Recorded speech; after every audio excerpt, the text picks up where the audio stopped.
Okay, सो अब हम जो है म्यूचुअल फंड्स के रिस्पेक्ट में हम समझते हैं। एसएफएम में भी है, एफआर में भी म्यूचुअल फंड है। इसके फटाफट हम क्वेश्चन एक बार देखते हैं, ठीक है। क्या बोल रहा है क्वेश्चन नंबर 2। क्वेश्चन नंबर 2 में जो भी चीज़ पूछेगा उसके रिस्पेक्ट में हम जो है कंसेप्ट, अगर हमको लगेगा पढ़ना जरूरी है तो हम कंसेप्ट के रिस्पेक्ट में रीडिंग लगा लेंगे। ओके ओके, तो क्या बोल रहे हैं क्वेश्चन में, इन्वेस्टर म्यूचुअल फंड रजिस्टर्ड है सेबी के संदर्भ में, रजिस्टर्ड ऑफिस पुणे में है। Fund is in process of finalising the annual end statement of account.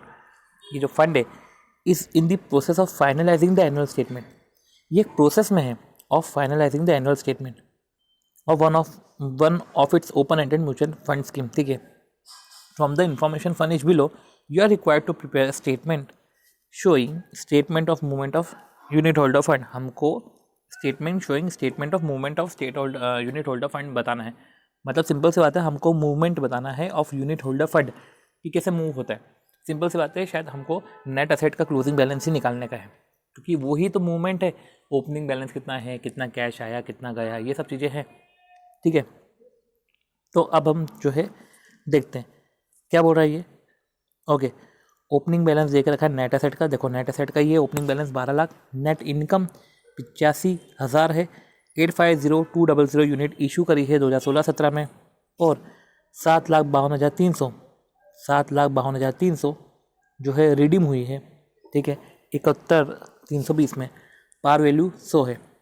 अब समझो फंड मूवमेंट में क्या बोल रहे हैं। फंड मूवमेंट में par value fund movement separately हमको शो करना पड़ता है। जो पार वैल्यू का जो फंड मूवमेंट हो रहा है उसको सेपरेटली शो करो, एंड रिजर्व मूवमेंट जो है वो आप शो करो बाय नेटिंग। ओके, ये क्या बोल रहे हैं कि par value fund movement separately और reserve movement show by netting. Okay, समझते हैं क्या बोलना चाह रहे हैं। Opening balance of net asset है 12 लाख, नेट इनकम है तो भैया 85,000 जो है ये नेट इनकम है। अब क्या बोल रहे हैं, par value fund movement 850200 issue करा है, ठीक है। अब 850200 par value fund movement into 100 करा तो 8502, ठीक है, जो भी है 85020000, ठीक है। ये पार वैल्यू फंड मूवमेंट हमने सेपरेटली शो करा। तो आने का तो रिडेम्पशन का भी ऐसे ही होगा। तो 752300, तो 752300 इंटू 100 ये हो गया 75230 और 000 आ गया। ये पार वैल्यू फंड मूवमेंट हमने सेपरेटली शो करा। और अब सिंपल सी बात है कि हमने जो है इशू करा है 96500 में। अब 96500 में करा, इसकी पार वैल्यू 85020 है, तो 96500। तो देखो अब सिंपल सी बात है कि जो नेट इनकम है वो 85,000 है, वो हमने ले ली, और यूनिट इशू करी 96500 में। तो ऑब्वियस सी बात है 96500 में यूनिट इशू करी है 85020 हम माइनस करेंगे तो 11480 हमको एक्स्ट्रा मिले हैं, ठीक है। तो 11480 हमारा एक्स्ट्रा है। तो नेट इनकम 85,000 तो है, 11480 हमारा एक्स्ट्रा। और रिडेम्पशन की बात करें तो रिडेम्पशन में 75230 इसमें रिडेम्पशन करना था, पर हमने रिडेम्पशन किस में किया, 7171320 में करा। तो हमने इधर भी 3910 बचाया। तो 3910 प्लस 11480 एक तरीके से हमने transfer from reserve and equalisation fund 15390 separately इधर शो करा। और उस तरीके से हमारा closing balance of net asset आया। ये हमारा closing balance of net asset आ गया। इजी क्वेश्चन था। चलो अब हम अगले क्वेश्चन की तरफ बढ़ते हैं। क्या है, on 1/4/2016 mutual fund scheme had 18 lakh unit, ठीक है। ये 1 अप्रैल 16 यूनिट 18 लाख है, फेस वैल्यू 10 रुपये है। स्कीम ने अर्न किया 2016-17 में 162 lakh, out of which 90 lakh was earn in the first half. Okay, 90 lakh जो है अर्न करा है फर्स्ट हाफ ईयर में, ठीक है। तो 1/4/16, ठीक है। म्यूचुअल फंड स्कीम जो है 18 लाख यूनिट है, फेस वैल्यू 10 है, आउटस्टैंडिंग है। स्कीम ने 162 अर्न किया, 90 was earn in first half. तो 90 अर्न इन फर्स्ट हाफ, तो 72 इन सेकेंड हाफ ऑन 30/9/2016। अब देखो ये 4/2016 और फर्स्ट हाफ मतलब कि 30/9, ठीक है। मतलब कि अगर हम देखें पहले 6 महीने तो अप्रैल 30 अप्रैल एक जून, अब मई, जून, जुलाई, अगस्त, सितंबर, 30/9, ठीक है। अब देखो ऑन 30/9 2 लाख यूनिट और सोल्ड करी NAV 70, 2 लाख यूनिट सोल्ड करी NAV 70 रुपये में, ठीक है। Pass journal entry for sale of unit and distribution of dividend at the end of 16/17। तब समझो हमको पास करनी journal entry for sale of unit and distribution of dividend, कि हमने यूनिट जो सेल करी है उसके रिस्पेक्ट में जनरल एंट्री और डिविडेंड जो डिस्ट्रीब्यूट करा है उसके रिस्पेक्ट में। अब समझो हमने क्या देखा, अप्रैल 16 में 18 लाख यूनिट थी, 18 लाख यूनिट थी, फेस वैल्यू 10 रुपये है। पहले हाफ ईयर में 90 लाख का प्रॉफिट है, टोटल 162 लाख का प्रॉफिट है। अगले हाफ ईयर में 72 लाख का प्रॉफिट है। 30/9 की अगर हम बात करें, मतलब कि 6 महीने बाद 30/9 की अगर हम बात करें तो 2 लाख यूनिट है। 2 लाख यूनिट हमने 70 रुपये के मार्केट वैल्यू पे बेची, वो हमारा है NAV। अब समझो हमको जनरल एंट्री पास करनी है सेल ऑफ यूनिट्स के रिस्पेक्ट में। इसके पहले क्यों ना हम डिविडेंड इक्वलाइजेशन रिजर्व समझे, जो 8th वाले पॉइंट में देख रखा है, फिर 9th जनरल एंट्री है हम वो देखते हैं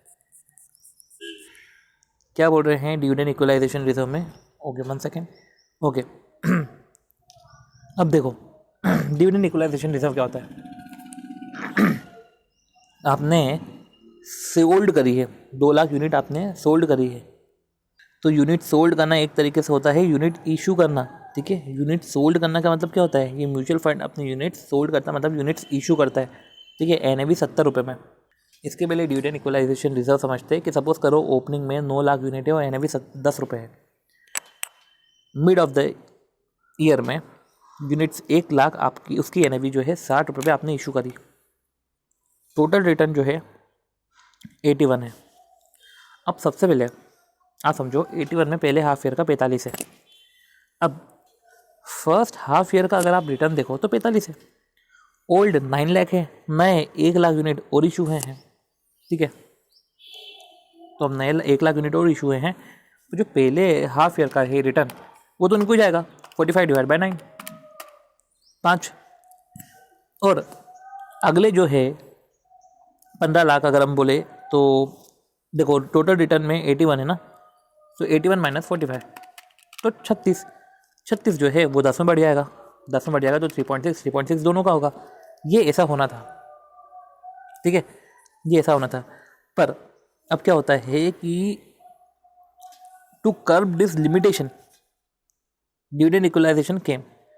अब क्या होता है, अब अलोकेशन जो है पर यूनिट अगर देखा जाए तो पुराने वालों को तो 8.6 मिला, इनको 3.6 मिला, तो ये न्यू वाले बोल रहे हैं कि हमको इक्वल पेमेंट चाहिए। तो भैया अगर तुमको इक्वल पेमेंट चाहिए मतलब कि तुमको 8.6 चाहिए, तुमको 8.6 तभी मिलेगा जब तुम हमें 5 जो है आप इशू करते टाइम, जब हमने तुमको इशू करते टाइम तुम हमको 5 एक्स्ट्रा दो, तो हम आपको जो है ईयर एंड पे 5 वापस रिटर्न कर देंगे। तो इस तरीके से जब ईयर एंड पे 5 रुपये जो है उनको वापस हो जाएंगे, तो एक तरीके से वो पैरिटी बैठ जाएगी। देखो 8.6 और 3.6 इसके डिफरेंस को मिटाने का है, तो वो ऐसे ही मिट सकता है कि उससे आप इशू करते टाइम ही आप जो है 5 लाख ले लो, 5 रुपये ले लो, और पेमेंट करते टाइम जब सबको रिटर्न दे रहे हो 8.6 का, उसको भी 3.6 का ही रिटर्न जा रहा है, पर 5 रुपये उसके जा रहे हैं जो उसने इशू करते टाइम दिए थे एक्स्ट्रा। तो एक तरीके से ये लगेगा कि देते टाइम तो सब सेम ही है, मतलब कि सिंपल सी बात है, इशू जब कर रहे हो तो आप डिविडेंड इक्वलाइजेशन के रिस्पेक्ट में कोई पेमेंट ले लो। जैसे कि म्यूचुअल फंड के 18 लाख यूनिट थे, 10 रुपये का भाव था, फेस वैल्यू 10 रुपये थी। अब स्कीम ने अर्न करे हैं 162 लाख, ठीक है, 162 लाख अर्न करे हैं, out of which 90 lakh was earn in first half. अब समझो फर्स्ट हाफ में है 90 लाख, यूनिट है 18, नए यूनिट है 2, तो फर्स्ट 90 लाख है वो तो 18 लाख में बढ़ जाएगा, तो हो गया 5।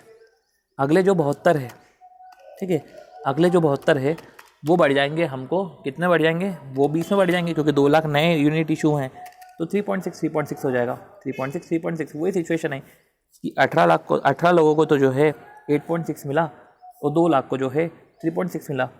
इस लिमिटेशन को मिटाने के लिए जब आपने 2 लाख इशू करे तभी आप उनसे 5 रुपये एक्स्ट्रा ले लो, तो 2 लाख इंटू 5, 10 लाख आपको डिविडेंड इक्वलाइजेशन के रिस्पेक्ट में आप इनसे ले लो। मतलब कि जब आप इशू करोगे तो bank account to unit share capital, क्योंकि सिंपल से बात है यूनिट शेयर कैपिटल तुम्हें 10 रुपये की ही रहेगी, ठीक है। तो आप दे कितने में रहे हो, 70 में दे रहे हो, तो 2 रिजर्व एंड सरप्लस 60। तो अगर आप 2 लाख यूनिट है, तो 2 लाख यूनिट है, तो 70 रुपये तो आप ले रहे हो NAV के रिस्पेक्ट में, प्लस 5 रुपये ले रहे हो आप डिविडेंड इक्वलाइजेशन के रिस्पेक्ट में, तो 2 लाख इंटू 75 जो है आप एक तरीके से 150 लाख ले रहे हो। 150 लाख में 2 लाख इंटू 10 जो है 20 लाख यूनिट के रिस्पेक्ट में होगा, ठीक है। बाकी जो है 70 में से 10 माइनस करो, 60 आता है, 60 इंटू 2 लाख, 60 इंटू 2 लाख 120 लाख आया, ठीक है। तो 120 लाख जो है, अब देखो 120 लाख तो रिजर्व एंड सरप्लस में चले गया, और बचे हुए 2 लाख जिस पे आप 5 रुपये ले रहे हो वो डिविडेंड इक्वलाइजेशन में जाता है। अगर आप जनरल एंट्री देखो तो bank to unit capital to reserve to dividend equalisation ऐसी एंट्री जाती है। डिविडेंड इक्वलाइजेशन को रिवेन्यू अकाउंट में फेंक दिया जाता है, ठीक है। तो ये डिविडेंड इक्वलाइजेशन को हमने रिवेन्यू अकाउंट में फेंका। अब सिंपल सी बात है, जब हमको पे करने करेगा, क्योंकि एट द एंड आप इसको पे करोगे, तो रिवेन्यू अकाउंट डेबिट कर लेना, dividend equalisation revenue account debit कर लेना और बैंक को क्रेडिट कर लेना। तो डिविडेंड इक्वलाइजेशन आया, आपने रिवेन्यू में ट्रांसफ़र करा, फिर रिवेन्यू डेबिट होके बैंक हो जाएगा। तो डिविडेंड आपने आया, डिविडेंड इक्वलाइजेशन, इसको रिवेन्यू में ट्रांसफ़र करा, फिर रिवेन्यू में से आपने पैसे निकाल लिए। तो इस तरीके से जो है ये एंट्री होती है। तो देखो ये पूरी चीज़ है, ठीक है। 5 रुपये हमने एक्स्ट्रा मंगवाए हैं, ये 150 लाख, ठीक है। Bank account debit to unit capital 20, 10 रुपये का रिजर्व है हमारा 60 का, तो 60 इंटू 20, 60 इंटू 2 120 आ रहा है, और डिविडेंड इक्वलाइजेशन है, उसको रिवेन्यू में डाला, और रिवेन्यू से हमने जो है पेमेंट करते टाइम, डिस्ट्रीब्यूटेड करते टाइम जो है हमने पे करते हैं revenue account debit to bank. तो इस तरीके से हमने क्वेश्चन करा, तो ये एंट्री हम समझ गए हैं, ठीक है। तो ऐसा कुछ खास तो था नहीं इसमें। अब आती बात अगली हमारी, वो किस पे है, वो हम क्वेश्चन देखते हैं, फिर समझते हैं कि कौन सा कंसेप्ट रिजर्व इधर पूछ रहे हैं। अभी डिविडेंड इक्वलाइजेशन रिजर्व पे तो हमने देख लिया।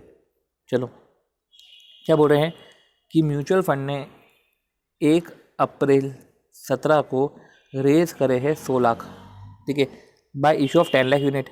तो आप पेन पेपर लेके बैठो, टाइमलाइन बना के रखो कि 1 अप्रैल 2017 को रेज करे हैं 100 लाख, और अमाउंट में है, यूनिट में है 10 लाख यूनिट, और fund invested in several capital market to build a portfolio of 90 lakh.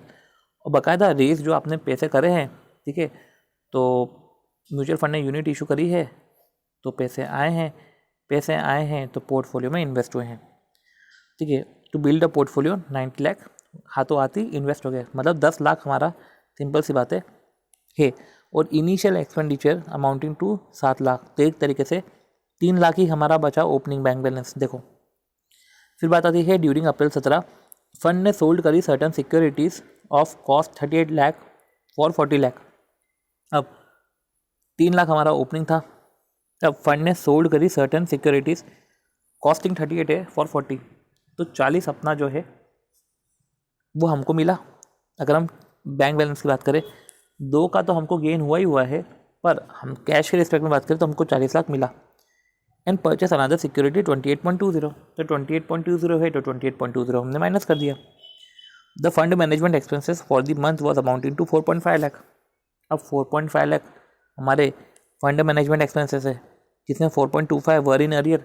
अब 4.25 अरियर में है, मतलब कि हमको माइनस 0.25, हमको 4.25 माइनस करना पड़ेगा, क्योंकि बचा हुआ 0.25 और हमको अभी माइनस करने का है, क्योंकि वो अरियर है, हमको पे करना बचा हुआ है।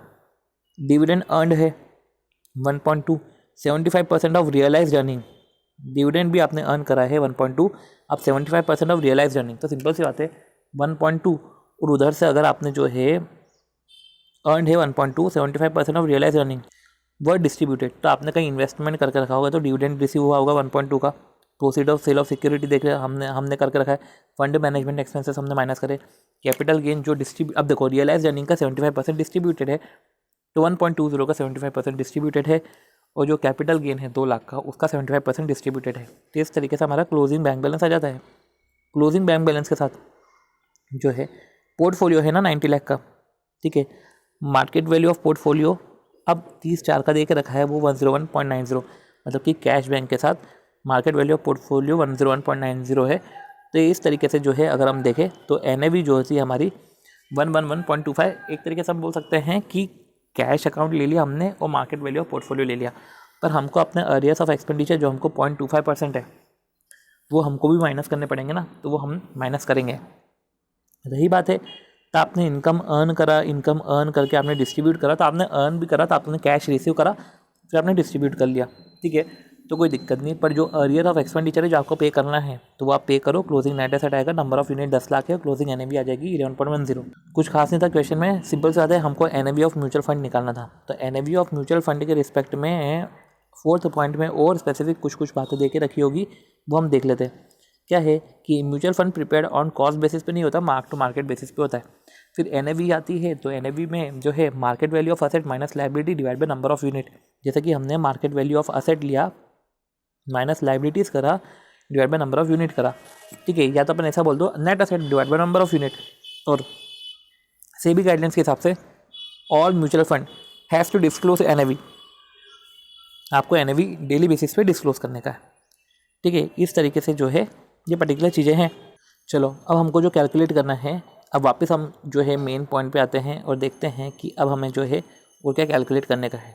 फिर आती बात क्वेश्चन की कि रमेश गोयल ने इन्वेस्ट करे हैं इन 3 mutual fund from the detail given below, find out the effective yield. हमको इफेक्टिव यील्ड निकालने का है, ठीक है, on per annum basis in respect of each of scheme. Her scheme के बेसिस पे हमको इफेक्टिव यील्ड निकालने का है, ठीक है। मतलब इफेक्टिव यील्ड मतलब निकालने का है, मतलब हमको पर एनम तो निकालने का ही है और होल्डिंग पीरियड रिटर्न भी हमको निकालने का है। इफेक्टिव यील्ड हमारा पर एनम बेसिस पे होता है। म्यूचुअल फंड की अगर हम थोड़ी सी बात करें तो इसके इंट्रोडक्शन में कुछ पढ़ने की ज़रूरत नहीं है। जो इम्पॉर्टेंट है वो तो हम देखो, हम ये इफेक्टिव यील्ड पे पहुँचते हैं, उस पहुँचने के पहले कुछ छोटी मोटी चीज़ें और समझ लेते हैं कि वेरिएबल फॉर कैलकुलेशन, मतलब आपको फीस कैलकुलेशन आप कैसे करते हो। Variable for calculation hedge fund, मतलब कि इधर variable for calculation hedge fund, इधर हम समझते हैं फंड मैनेजर की फ़ीस होती है, एक तो बेसिक फ़ीस होती है और इंसेंटिव फ़ीस होती है, ठीक है। बेसिक फ़ीस जो होती है वो percentage of asset under management, तो जो भी असेट अंडर मैनेजमेंट है ना, वो जो ओपनिंग असेट अंडर मैनेजमेंट है उसके रिस्पेक्ट में बेसिक फ़ीस कैलकुलेट होती है। और incentive fees depend upon fulfilment of benchmark और क्राइटेरिया, जैसे ही बेंचमार्क और क्राइटेरिया फुलफिल कर रहा है इंसेंटिव फीस होती है। जैसे कि एक इलस्ट्रेशन नंबर 1 था जिसमें ओपनिंग असेट दे के रखा था, असेट अंडर मैनेजमेंट 20 करोड़ था, मैनेजमेंट मैनेजर की बेस फीस थी और इंसेंटिव फीस थी। तो ओपनिंग एसेट पे तो लग जाएगा बेस फीस 0.10% ठीक है। तो और इंसेंटिव फीस लगेगा depend on the fulfilment of benchmark और क्राइटेरिया। अगर आपने बेंचमार्क और क्राइटेरिया पूरा करा है तो आपको इंसेंटिव फीस मिलेगी। अब क्राइटेरिया क्या है, इधर अपन क्राइटेरिया देख लेते हैं। इस इलस्ट्रेशन 1 का क्राइटेरिया है कि incentive fees will be linked to gross return each year in excess of portfolio maximum value since inception. क्या बोला है, incentive fees will be linked to gross return each year in excess of portfolio maximum value since inception. तो अब देखो क्या बोला है, portfolio की मैक्सिमम वैल्यू सिंस इंसेप्शन है 21 करोड़। ग्रॉस रिटर्न जितना एक्सेस में है ऑफ पोर्टफोलियो मैक्सिमम वैल्यू उतने एक्सेस का आपको इंसेंटिव फीस मिल जाएगा। ग्रॉस रिटर्न हम देखें तो ईच ईयर एक 29% है और एक बार -1.8% है। सिंपल सी बात है, ग्रॉस रिटर्न आप ओपनिंग पे लगाओगे तो ओपनिंग पर आपने 29% लगाया तो 25.8 हुआ। मैक्सिमम असेट अंडर मैनेजमेंट तो 21 है, 25.8 - 21 तो 4.8 है। इंसेंटिव फीस एप्लीकेबल होता है तो इंसेंटिव फीस एप्लीकेबल होगा तो सिंपल सी बात है 4.8 पे कितना परसेंट लगा लोगे आप, 2% लगा लोगे तो 0.096 आया। बेस फीस कितनी है, बेस फीस तो ओपनिंग असेट अंडर मैनेजमेंट के अंदर बेस फीस 20 का जो है 0.10% है बेस फीस। ये अगर आप देखें तो बेस फीस 0.10% है, इंसेंटिव फीस 2% है। अब इधर भी ग्रॉस रिटर्न हम कैलकुलेट करेंगे। ओपनिंग असेट अंडर मैनेजमेंट है, ग्रॉस रिटर्न तो -1.8 है तो क्लोजिंग असेट अंडर मैनेजमेंट तो 19.64 है। और मैक्सिमम वैल्यू अगर हम देखें कि मैक्सिमम वैल्यू तो 21 करोड़ है, ठीक है। अब देखो ग्रॉस रिटर्न अगर मतलब कि अगर क्राइटेरिया फुलफिल हो जाता तो हम कर देते, राइट। यही होता है ना कि क्राइटेरिया फुलफिल हो जाता है तो हम इंसेंटिव फीस देते हैं। इधर जो मैक्सिमम वैल्यू को क्रॉस ही नहीं करा तो इंसेंटिव फीस का क्राइटेरिया पूरा नहीं होगा। ऐसे केस में जो है जो बेस फीस है जो है 20 ओपनिंग असेट अंडर मैनेजमेंट 20 का अगर हम देखें कितना परसेंट है 0.10%, ये 0.02 ये फीस हमारी बेस फीस जाएगी। अब आती बात, ये फीस की तो हमने बात कर ली, नेट रिटर्न की बात करते हैं। तो नेट रिटर्न क्या होता है हमारा, नेट रिटर्न होता है हमारा भाई closing NAV divide by opening NAV minus opening NAV divide by opening NAV. तो हमारा क्लोजिंग एनएवी निकालो भैया। क्लोजिंग एनएवी हमारा कितना था, ठीक है 21 crore. Okay 1 second, closing NAV हमारा एसेट अंडर मैनेजमेंट 25.8 था। 25.8 में से हमने जो है माइनस करे हमारी फीस 0.116 जो है फीस, वो भी माइनस करेंगे। ओपनिंग दे के रखा है 20 डिवाइड बाय 20, और इधर 25.8 की जगह इधर आ जाएगा 19.64, क्योंकि क्लोजिंग एनएवी तो हमारी यही है। और इसको माइनस करेंगे 0.02 क्योंकि ये फीस है, इसमें माइनस करोगे 20 डिवाइड बाय 20, ये हो गया हमारा नेट रिटर्न। इस तरीके से हमको जो है रिटर्न कैलकुलेट करना पड़ेगा, ठीक है। ये portfolio maximum value since Inception, ठीक है, ये हमने है। और इस तरीके से हमने जो है क्लोजिंग वैल्यू निकाली, क्लोजिंग माइनस ओपनिंग। क्लोजिंग में ये याद रखना कि फ़ीस हमको माइनस करने की है, और फीस कैलकुलेट करने के लिए हम वो बेस फीस और इंसेंटिव फीस हम ये भी लेंगे, ठीक है। Open ended close ended ETF ये ठीक है, इतना कुछ खास नहीं था। एनएवी ऑफ म्यूचुअल फंड हम पढ़ चुके हैं। म्यूचुअल फंड अर्निंग में एक बार आप याद रख लेना, म्यूचुअल फंड अर्निंग ऐसी है कि डिस्क्लोज करना पड़ता है आपको, वैल्यू अमाउंट में भी और परसेंटेज में, दोनों में आपको डिस्क्लोज करना पड़ता है। मीन्स जो अर्निंग है, देखो अब ये अर्निंग है और ये क्वेश्चन है यील्ड वाला, ये अब आने वाला है क्वेश्चन, ठीक है। तो अगर आप अर्निंग की बात करें तो पर्सनल अर्निंग और अल्टरनेटिव अर्निंग, मतलब कि आप सिंपल सी बात है, आप पहले कहीं दूसरी जगह पे थे और आप म्यूचुअल फंड में आ रहे हो, तो जब आप दूसरी जगह पे थे वहाँ पे आप अर्निंग कैलकुलेट करते थे। अर्निंग थी आपकी पर्सनल अर्निंग थी, आपकी अल्टरनेटिव मोड से जो अर्निंग थी, सपोज करो 16% है, उसमें से इनिशियल एक्सपेंडिचर माइनस करो divide by 1 minus initial expenditure plus recurring expenditure, ठीक है। तो personal earnings divide by 1 minus initial expenditure जो अमाउंट आ रहा है प्लस रिकरिंग एक्सपेंडिचर, तो ये आपकी म्यूचुअल फंड अर्निंग होती है। आएगा इसमें आपको दिखेगा कि म्यूचुअल फंड अर्निंग क्या होती है, कि भैया पर्सनल अर्निंग जो है, personal earning divide by 1 minus initial expenditure. अब ये जो इनिशियल एक्सपेंडिचर है, जैसे कि 2% इनिशियल एक्सपेंडिचर है तो 1 माइनस 0.02 कर लिया, और जो है 98% बचा, तो पर्सनल अर्निंग्स डिवाइड बाय 98%, ये म्यूचुअल फंड की अर्निंग्स प्लस रिकरिंग एक्सपेंडिचर, इतनी म्यूचुअल फंड की अर्निंग्स होनी चाहिए, ठीक है। ये है इनिशियल एक्सपेंडिचर को डिनोमिनेटर में फेंक देते हैं और रिकरिंग एक्सपेंडिचर के रिस्पेक्ट में ये अमाउंट में, ये फिगर में रहता है। तो इस तरीके से जो है आपको समझ में आ जाएगा कि म्यूचुअल फंड अर्निंग कितनी होनी चाहिए। अब रिटर्न जो है, अब म्यूचुअल फंड से भी रिटर्न होते हैं ना, अब रिटर्न जो है वो डिस्ट्रीब्यूट भी हो सकता है, डिस्ट्रीब्यूट नहीं भी होगा। अब डिस्ट्रीब्यूट जैसे कि हो गया तो भैया डिविडेंड आप डिस्ट्रीब्यूट कर सकते हो, कैपिटल गेन डिस्ट्रीब्यूट कर सकते हो। डिस्ट्रीब्यूट नहीं हुआ तो वो एनएवी का ही पार्ट है, डिस्ट्रीब्यूट नहीं हुआ तो वो एनएवी का पार्ट है। जो भी है, आप जो रिटर्न है, रिटर्न से होल्डिंग पीरियड रिटर्न निकालोगे, होल्डिंग पीरियड इनकम निकालोगे और उसको कन्वर्ट करोगे एनुअलाइज इफेक्टिव यील्ड में। तो इसको होल्डिंग पीरियड रिटर्न निकालोगे, उसको एनुअलाइज्ड आप कर दोगे एनुअलाइज इफेक्टिव यील्ड में। अब देखो, अब समझो, तो आपके 3 कंपोनेंट होते हैं, आपकी एनएवी भी चेंज हो सकती है, डिविडेंड डिस्ट्रीब्यूशन और कैपिटल गेन डिस्ट्रीब्यूशन, ये आपका जो है ये 3 कंपोनेंट होते हैं। अब देखो, यही जो एनुअलाइज यील्ड है ना, उसको ही इफेक्टिव यील्ड बोलते हैं। तो आगे हम इफेक्टिव यील्ड के पोर्शन पे इसको इफेक्टिव यील्ड बोलते हैं। अब होल्डिंग पीरियड क्या होता है? Holding period between investment date to maturity date. आपने जब इन्वेस्टमेंट करा, इन्वेस्टमेंट से लेकर मैच्योरिटी डेट का जो है पीरियड होता है वो होल्डिंग पीरियड होता है, ठीक है। इसको इन्वेस्टमेंट से मैच्योरिटी मानना, फर्स्ट डिविडेंड डिस्ट्रीब्यूशन से लास्ट डिविडेंड डिस्ट्रीब्यूशन ये नहीं मानना है, इन्वेस्टमेंट से मैच्योरिटी डेट हमको मानना का है। तो हम रिटर्न के कंपोनेंट पढ़ लिए हैं, एनएवी में चेंज होता है तो वो एक रिटर्न है, डिविडेंड डिस्ट्रीब्यूशन है और कैपिटल गेन जो है वो भी आता है, ठीक है। अब रही बात है नेट, ये तो हमने रिटर्न के कंपोनेंट पढ़े। अगर हम नेट असेट के कंपोनेंट पढ़े तो नेट असेट में सिक्योरिटीज मार्केट वैल्यू पे होती है और कैश और बैंक बैलेंस होता है, ठीक है। रिटर्न को जो है वैल्यू में भी पढ़ सकते हैं और परसेंटेज में भी शो कर सकते हैं। जो रिटर्न आता है वो होल्डिंग पीरियड यील्ड आता है, उसको हम एनुअलाइज करते हैं। जैसे केस में एनुअलाइज यील्ड आता है जिसको हम इफेक्टिव यील्ड बोलते हैं, ठीक है। अब एक बार जो है इसके रिस्पेक्ट में क्वेश्चन करते हैं, चेंज इन एनएवी कैसे निकालते हैं? बस ऐसा ही है कि ओल्ड यूनिट को ओल्ड प्राइस से मल्टीप्लाई करो तो एनएवी 0, फिर ओल्ड के बाद कुछ नई यूनिट्स आती है, नई यूनिट्स जो होती है वो न्यू यूनिट्स होती है, वो जैसे कि ओल्ड यूनिट्स से और कुछ न्यू यूनिट्स कैसे आएगी?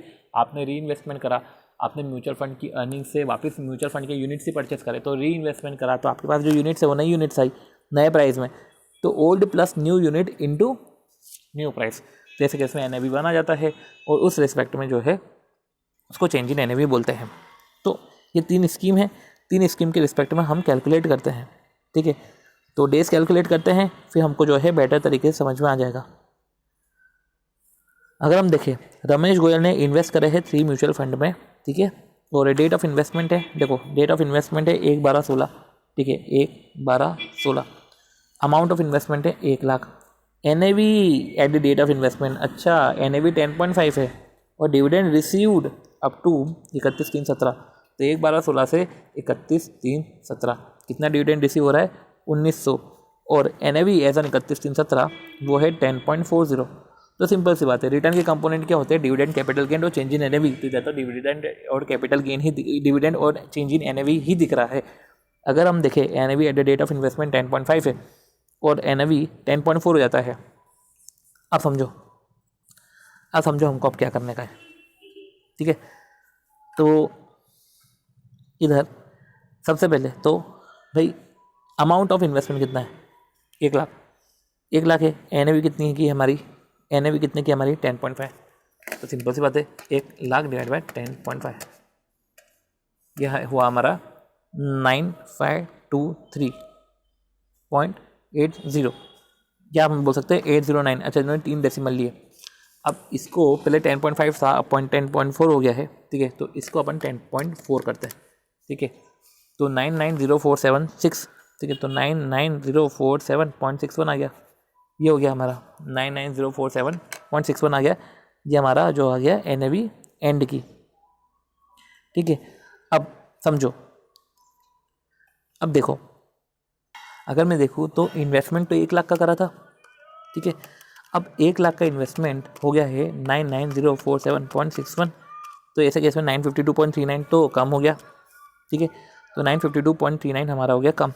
और रही बात आती है डिविडेंड की, तो डिविडेंड कितना रिसीव हुआ है? 1900, ठीक है। 1900 डिविडेंड रिसीव हुआ है, तो ठीक है, 1900 माइनस 952.39, तो 947.61। ये जो है हमारा टोटल यील्ड है 947.61। अभी जो है 947.61, अब हम समझते हैं क्या है। ये जो है 947.61 हमारा ये टोटल यील्ड है। अब टोटल यील्ड को ऑब्वियस सी बात है, तो 947.61 डिवाइड बाय 1 लाख करोगे तो आ जाएगा हमारा इंटू 100 कर देना, तो 0.94761 आ जाएगा। अब ये आपका होल्डिंग पीरियड रिटर्न आ गया। तो 0.94761 मतलब कि इन्होंने 0.95 इसको कर दिया। अब ये होल्डिंग पीरियड रिटर्न है, तो होल्डिंग पीरियड कितना है? अब 1 दिसंबर 16 से कैलकुलेट करो 31/3/17 तक। तो दिसंबर 31 का, जनवरी 31 का, फरवरी जो है 28 का, मार्च 31 का, तो 121 दिन। तो वही 0.95 डिवाइड बाय 121 इंटू 365 जो भी है, तो 2.86 या 87% आ रहा है। वो इस तरीके से हमने जो है यील्ड कैलकुलेट कर लिया है। तो इसी तरीके से आप जो है तीनों स्कीम का कैलकुलेट कर सकते हो, यील्ड या रिटर्न, ठीक है। तो जो है अब हम जो है हमारे नेक्स्ट जो है टॉपिक की तरफ बढ़ते हैं। आखिरी क्वेश्चन अगर हम आखिरी पढ़े तो क्या बोल रहे हैं कि investment portfolio of a mutual fund scheme include. अब इन्वेस्टमेंट पोर्टफोलियो है ऑफ म्यूचुअल फंड स्कीम, इसमें इंक्लूड होते हैं 5000 शेयर। तो investment portfolio of mutual fund scheme, investment portfolio of mutual fund scheme, ठीक है। 5000 शेयर है, 5000 शेयर है, ठीक है। तो पोर्टफोलियो में शेयर है और एक्स के 5000 है, वाई के जो है 4000 शेयर है, ठीक है। और cost of x limited share है वो 40 है और वाई लिमिटेड शेयर के 60 है। अब देखो समझो, अब देखो market value of this share जो है एट द एंड ऑफ 15/16 3864। अच्छा, एक की तो कम हो गई, दूसरे की बढ़ गई, ठीक है। 30/6/16 मतलब कि ये अपन बात करें है 31/3/16 की, ठीक है। ये जो भी अपन ने परचेस करा है उसकी मार्केट वैल्यू 31/12/15, ओके। ये जो 4060 है वो 31/12/15, 31/3/16 जो है 31/3/16 जो है वो market value eight the and की है। और जब परचेस करा था उसकी वैल्यू अलग है 4060। अब देखो समझो 30/6/16 को, अब समझो 30/6/16 को 30/6/16 को share of both the company were dispose of realising 37 पर एक्स लिमिटेड एंड 67 पर वाई लिमिटेड। तो both share of both the companies were dispose of realising 37 and 67। ठीक है, तो show important accounting entries in the books. Realise हुआ है 37 और 67 में, परचेस करा है। अब आप एक्स के रिस्पेक्ट में बात करें तो परचेस करा है 40 में, ईयर एंड पे वैल्यू जो थी वो 38 थी, और रियलाइज करा है 37 में। अब समझो इसकी जनरल एंट्री। आप सबसे पहले इन्वेस्टमेंट करते हो तो आपके यहाँ से रुपए जाते हैं, तो 40 के भाव से आपके एक्स के रिस्पेक्ट में, अभी मैं सिर्फ एक्स की अकाउंटिंग कर रहा हूँ, वाई की अकाउंटिंग ऑटोमेटिकली हो जाएगी। 40 के भाव से आपके पास रुपए गए। ठीक है, अब वैल्यूएशन होगा ईयर एंड पे, अपवर्ड होगा डाउनवर्ड होगा। ठीक है, तो अपवर्ड वैल्यूएशन हुआ क्या, इधर तो डाउनवर्ड वैल्यूएशन हुआ ना, देखा जाए तो डाउनवर्ड वैल्यूएशन हुआ ना एक्स में। जब डाउनवर्ड वैल्यूएशन हुआ तो क्या बोला है कि डाउनवर्ड वैल्यूएशन है तो ऐसा क्या इसमें P&L अकाउंट या revenue account to provision for depreciation. Downward है मतलब ये तो बोल रहे हैं डेप्रिसिएशन हो गया, तो P&L अकाउंट। ठीक है, तो इधर अपन ने करा इन्वेस्टमेंट अकाउंट टू बैंक 40, फिर जो है P&L account debit to investment करेंगे क्या, P&L अकाउंट डेबिट टू नहीं, दो का डिवैल्यूएशन, डाउनवर्ड डिवैल्यूएशन हुआ है ना, अपवर्ड होता हम इन्वेस्टमेंट में ले जाते हैं, अपवर्ड होता हम इन्वेस्टमेंट में ले जाते और बाकायदा फिर वापस हम इसका रिवर्सल एंट्री कर देते हैं। अपवर्ड होता ना तो investment account debit to unrealised appreciation reserve करते हैं, और फिर अनरियलाइज्ड एप्रिसिएशन रिजर्व से इन्वेस्टमेंट कर देते हैं। और जो डाउनवर्ड वैल्यूएशन है इधर अपन ने P&L या हम इसको बोलते हैं revenue account ₹2 to provision for depreciation कर दिया। ₹2, ये ₹2 डेप्रिशिएट हो गया, उसको अब भी P&L में ले जाओ। अब समझो, तो हमने जो है एक्स लिमिटेड के रिस्पेक्ट में 5,000 थे, तो 5,000 इंटू 40 पैसे आए। वाई के रिस्पेक्ट में 6,000 इंटू 60, 4,000 इंटू 60 जो है पैसे आए। फिर रिवेन्यू अकाउंट है, तो 5,000 जो शेयर थे 2 से हो गई, इसकी वैल्यू कम, डाउनवर्ड वैल्यूएशन हो गया, तो P&L account debit to provision for depreciation आ गया। अब रही बात है तो वाई में तो बढ़ गए ना, अब जब वाई में बढ़ गए तो एंट्री कर दो। ठीक है, तो अपन कर देते हैं investment in Y to unrealise appreciation reserve, कितना 40,000 इंटू 4। अब unrealise appreciation reserve to investment कर दो रिवर्सल एंट्री 40,000 इंटू 4। ये दो आपने रिवर्सल एंट्रीज करी। ठीक है, ये हमने 2 रिवर्सल एंट्रीज करी, एक एंट्री करी फिर उसका रिवर्सल कर दिया। अब समझो क्या बोल रहे हैं कि 30/6 को एक्स जो है 37 में बिक गया, तो एक्स तो ₹1 और कम में बिका, तो बैंक से जो रुपए आए हैं वो 5,000 के रिस्पेक्ट में तो ₹37 आए हैं, 5,000 के रिस्पेक्ट में ₹37 आए हैं। अब इधर अपन ने जो है P&L अकाउंट डेबिट करा था, रिवेन्यू अकाउंट डेबिट करा था टू प्रोविजन फॉर डेप्रिसिएशन। अब वही है कि एक और लॉस हो गया आपको, तो लॉस ऑन डिस्पोजल, ₹1 का और लॉस हो गया ना, तो लॉस ऑन डिस्पोजल, तो loss on disposal ₹1 to investment. ठीक है, अब ये जो लॉस ऑफ डिस्पोजल है ये भी तो P&L में जाएगा। तो अब क्या हो गया, एक तरीके से ये लॉस ऑफ डिस्पोजल है, ये लॉस ऑफ डिस्पोजल कितना है, ये लॉस ऑफ डिस्पोजल ये ₹1 नहीं है, ये लॉस ऑफ डिस्पोजल ये ₹3 है। मतलब कि लॉस ऑफ डिस्पोजल में 40 में 37 माइनस करें तो टोटल लॉस ऑफ डिस्पोजल हमारा कितना है, ₹3 का लॉस है। तो 50,000 इंटू 3 15,000 का लॉस ऑफ डिस्पोजल है। अब ये लॉस ऑफ डिस्पोजल है तो कायदे से P&L account debit to loss of disposal होना चाहिए। तो P&L account debit to loss of disposal क्या करना, P&L account debit to loss of disposal होना चाहिए। अब P&L अकाउंट में प्रोविजन फॉर डेप्रिसिएशन के नाम पे पहले से ही 2,000 है। ठीक है, तो वही एंट्री करिए कि provision for depreciation account debit और revenue account debit to loss of disposal. तो एक तरीके से मैं ये बोलना चाह रहा हूँ कि जब मार्केट वैल्यू करते हैं तो हम P&L अकाउंट करते हैं या रिवेन्यू अकाउंट करते हैं। हम ऐसा करते हैं कि चलो P&L या रिवेन्यू अकाउंट डेबिट करा टू प्रोविजन फॉर डेप्रिसिएशन करा। अब वापस अगर कम हो गया है, तो सबसे पहले जब हम सेल करते हैं तो bank account debit, loss of disposal account debit to investment करते हैं। अब ये जो लॉस ऑफ डिस्पोजल है ये पूरे 3 रुपये का लॉस है। अब 3 रुपये की लॉस में वो 2 रुपये का लॉस हमने तो तब बुक कर लिया था P&L में जब जो है इवैल्यूएशन हुआ था, जब 40 का 38 हुआ था। तो ऐसे केस में लॉस ऑफ डिस्पोजल, अब हम क्या करेंगे एंट्री, तो हमने क्या किया P&L account debit to provision for depreciation, तो वही है प्रोविजन फॉर डेप्रिसिएशन 2 रुपये डेबिट करेंगे, रिवेन्यू अकाउंट या P&L अकाउंट, ठीक है, वो 1 रुपये, क्योंकि आपने प्रोविजन फॉर डेप्रिसिएशन पहले से बना के रखा है ना, तो प्रोविजन फॉर डेप्रिसिएशन 2 रुपये, रिवेन्यू अकाउंट हमारा 1 रुपये है, टू लॉस ऑन डिस्पोजल 3 रुपये। इस तरीके से जो है डिस्पोजल होगा। पर अगर प्रॉफिट होता है तो सिंपल सी बात है, प्रॉफिट होता है तो प्रॉफिट ऑन डिस्पोजल। अब प्रॉफिट ऑन डिस्पोजल तो बोलने सर है ना, तो उसमें जो एंट्री होती है वो bank account debit to investment to P&L, direct P&L में चले जाता है। तो जो प्रॉफिट होता है वो डायरेक्ट P&L में जाएगा। मतलब क्या समझे कि जब इन्वेस्टमेंट सोल्ड करते हैं और अगले साल सोल्ड कर रहे हैं, देखो अगले साल सोल्ड कर रहे हैं तो प्रोविजन फॉर डेप्रिसिएशन बनता है, क्योंकि आपने ईयर एंड पे तो प्रोविजन फॉर डेप्रिसिएशन बना के रखा था। तो जब अगले साल आप सोल्ड कर रहे हो तो जब आपने सोल्ड करा तो लॉस ऑफ डिस्पोजल आपका एक्यूमुलेटेड लॉस आपने कैलकुलेट कर लिया। अब इसमें प्रोविजन फॉर डेप्रिसिएशन की गुल्लक थी, वो थी, और बचा वो हमने P&L में डाल दिया, तो लॉस ऑफ डिस्पोजल है। और रही बात है अगर इन्वेस्टमेंट सोल्ड उसी नेक्स्ट ईयर में होता, प्रॉफिट में होता, तो इधर तो bank account debit to investment वो डायरेक्ट P&L में चले जाता, इधर तो डायरेक्ट P&L में बात चले जाती।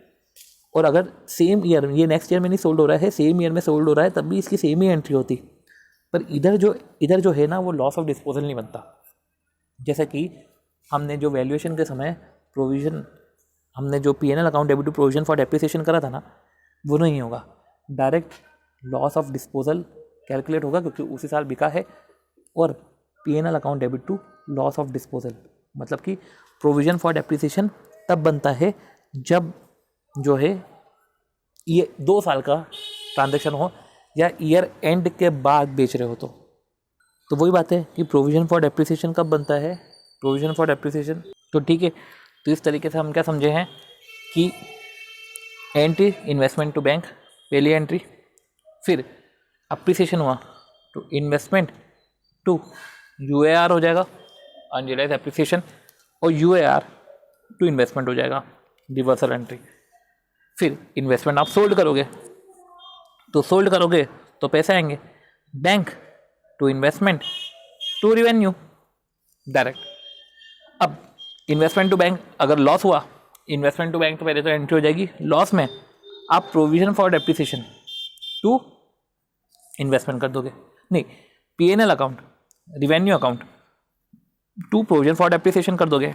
चलो आपने प्रोविजन बना लिया, ठीक है। अब जो है आपको बेचोगे आप, पैसे आएंगे, तो बैंक अकाउंट डेबिट जो भी और आपने नीचे में बेचा है तो loss on sale of disposal और टू इन्वेस्टमेंट हो जाएगा। Loss on sale of disposal आपका, उसमें से प्रोविजन फॉर डेप्रिसिएशन के ही 2 रुपये रहेंगे, तो provision for depreciation revenue account to loss on disposal, इस तरीके से एंट्री होगी। रही बात है कि जब सेम ईयर में सोल्ड कर रहे हैं तो फिर ज़्यादा कुछ है नहीं, bank account debit loss on disposal है, ठीक है, bank account debit loss on disposal to investment और revenue account to loss on disposal कर देने का, ये इसकी एंट्री होगी। अब आती बात हमारी, अगर हम देखें तो लास्ट क्वेश्चन नंबर 7। अब क्वेश्चन नंबर 7 थ्योरेटिकल है, इसको हम फटाफट एक बार देख लेते हैं। क्या बोला है क्वेश्चन नंबर 7 में, म्यूचुअल फंड ने लॉन्च करी है नई scheme, all purpose scheme. Mutual fund asset management company wish to invest 25% of NAV, ठीक है, of the scheme in unrated डेप्ट इंस्ट्रूमेंट। तो डेप्ट इंस्ट्रूमेंट है वो अनरेटेड है, ठीक है, अनरेटेड डेप्ट इंस्ट्रूमेंट है। देखो, mutual fund has launch a new scheme, all purpose scheme. The mutual fund asset management company wish to invest 25% of NAV unrated डेप्ट इंस्ट्रूमेंट में। तो 25% ऑफ NAV अनरेटेड डेप्ट इंस्ट्रूमेंट में, ठीक है। तो wish to invest 25% of the NAV in unrated डेप्ट instrument to the of a company Y, ठीक है, which has been paying above average return for the over the past many year. तो वो अबव एवरेज रिटर्न ही पे कर रहा है उसके ही डेप्ट इंस्ट्रूमेंट में इन्वेस्ट करना है 25% of NAV. Promoter of a company seek your professional advice in light to regulations of SEBI. Will the position change in case debt instrument of company Y is rated? तो बोला है कि 10% of unrated instrument में डाल सकते हो, ठीक है. 25% ऑफ टोटल इन्वेस्टमेंट कर सकते हो इन सच इंस्ट्रूमेंट. क्या बोला है कि सिंगल इशूअर, इधर सिंगल इशूअर था अपना कंपनी वाई, तो किसी सिंगल इशूअर के रिस्पेक्ट में अनरेटेड इंस्ट्रूमेंट में अगर आपको इन्वेस्ट करना है तो 10% कर सकते हो. बाकी टोटल आप अनरेटेड इंस्ट्रूमेंट में 25% तक कर सकते हो, ठीक है. 10% rated investment not below the rate of agency. अब क्या बोल रहे हैं, ये बोल रहे हैं 10% रेटेड इन्वेस्टमेंट. समझते हैं क्या बोला है. 7 शेड्यूल ये बोलता है कि shall not invest more than 10% in unrated issue by single issuer. Total investment shall not exceed 25% of NAV. All such instrument shall be made with the prior approval of board of trustee and board of AMC. तो prior approval लेना पड़ता है. It also state that mutual fund shall not invest more than 10% of NAV in डेप्ट instrument issued by single issuer which are rated not below the investment grade by an authorised credit rating agency. तो क्या बोला है कि it also state, ये भी state करते हैं कि इसको इन्वेस्ट नहीं करना चाहिए 10% ऑफ NAV इन डेप्ट instrument issued by single issuer which are rated. तो रेटेड इंस्ट्रूमेंट में आप कर सकते हो, पर not below the rate given by the agency. तो not below the rate, not below the grade given by, ठीक है. आप ये सब देख रखा है.